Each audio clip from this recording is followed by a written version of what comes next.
If you haven't watched Gladiator II yet, here's your heads up. We're diving into every twist, every sword clash, and every jaw-dropping moment from Ridley Scott's epic sequel. If spoilers aren't your thing, now's the time to pause, watch the movie, and come back. And before we jump in, don't forget to hit that subscribe button to stay updated on all things film, from reviews and recaps to behind-the-scenes drama.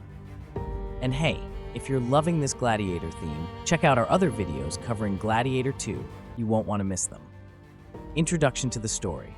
Gladiator II begins with a 16-year leap after the fall of Commodus. Rome is now under the corrupt rule of twin emperors, Geta and Caracalla, two eccentric rulers with more dysfunction than leadership qualities. The story shifts focus to Lucius Verus Aurelius, the son of Lucilla, and as we later learn, Maximus. Lucius, now living under the alias Hanno, resides in Numidia with his wife Arishat, far from the chaos of Rome. Their quiet life doesn't last long. General Acacius, a battle-hardened Roman leader, storms their home in a brutal invasion. Arishat tragically dies during the attack, and Lucius is taken captive, sold into slavery, and thrust into the brutal world of gladiatorial combat. Lucius' journey as a gladiator. As a slave, Lucius finds himself in the hands of Macrinus, a former gladiator who now runs a stable of fighters. Macrinus, played with chilling charisma by Denzel Washington, sees potential in Lucius after he defeats a feral baboon during a demonstration fight. Recognizing Lucius's drive for vengeance, Macrinus promises him a chance to confront Acacius, but only if Lucius proves himself in the Colosseum. As Lucius enters the gladiatorial games, he channels the legendary Maximus, his late father. The film brilliantly mirrors Gladiator 2000, with Lucius displaying the same tactical brilliance, physical prowess, and defiance that made Maximus a hero. These echoes of the past are where the movie shines, offering moments of nostalgia while allowing Lucius to carve his own path. Reunion with Lucilla. In Rome, Lucius's victories in the arena catch the attention of his estranged mother, Lucilla. Now married to Acacius, she's a shadow of her former self, torn between her loyalty to Rome and her suppressed grief for Maximus. When Lucilla recognizes Lucius during a gladiatorial duel, the emotional weight of their reunion is palpable. However, their initial meeting is anything but joyous. Lucius harbors resentment toward Lucilla for sending him away as a child, effectively abandoning him. He also blames her for marrying Acacius, whose actions led to the destruction of his life in Numidia. Their relationship is one of the film's emotional cores, showcasing themes of reconciliation, sacrifice, and legacy. The corruption of Rome. Meanwhile, Rome's twin emperors Geta and Caracalla provide a stark contrast to the stoic leadership of Marcus Aurelius. The two are more concerned with their own indulgences and power plays than the welfare of their people. Their lavish parties and ridiculous decisions, like naming a pet monkey as consul, underline the decline of the empire. The dynamic between the emperors and the Roman Senate adds depth to the political intrigue.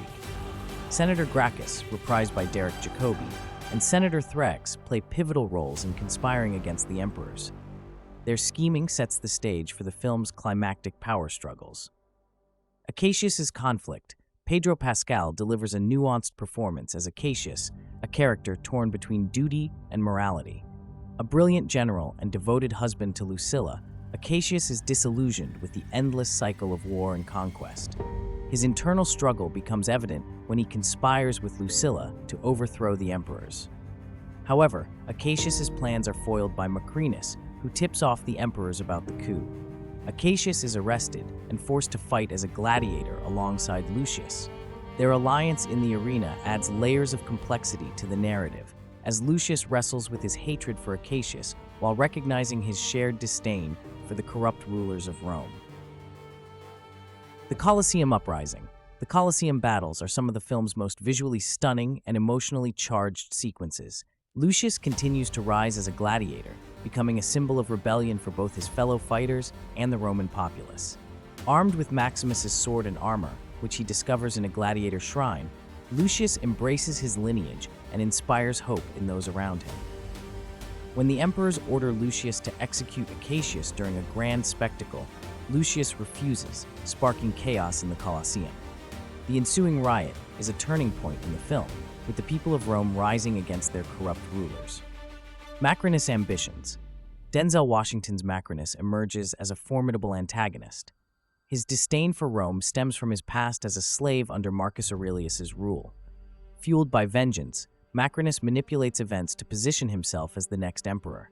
His cunning strategies include orchestrating the death of Geta and exploiting Caracalla's instability.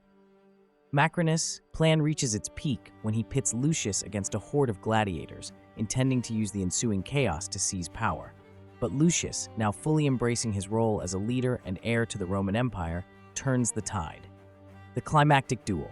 The film's climax sees Lucius and Macrinus facing off in a brutal duel outside Rome.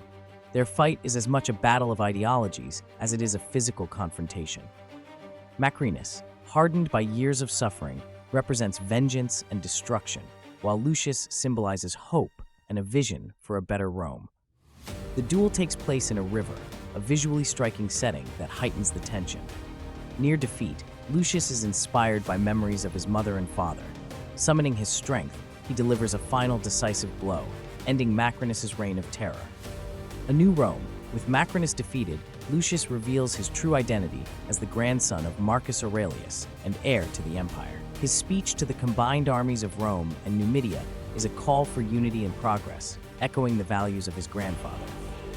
Lucius envisions a Rome built on justice and compassion, marking a hopeful conclusion to the story. The final scenes show Lucius mourning his parents in the Colosseum, a poignant reminder of the sacrifices made to restore honor to Rome. The film ends with a sense of closure, tying together the themes of legacy, redemption, and the enduring spirit of those who fight for what is right. Final thoughts.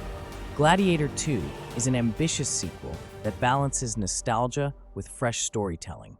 Paul Mescal delivers a compelling performance as Lucius, supported by a stellar cast including Pedro Pascal, Connie Nielsen, and Denzel Washington. Ridley Scott once again proves his mastery of epic filmmaking, crafting a visually breathtaking and emotionally resonant narrative.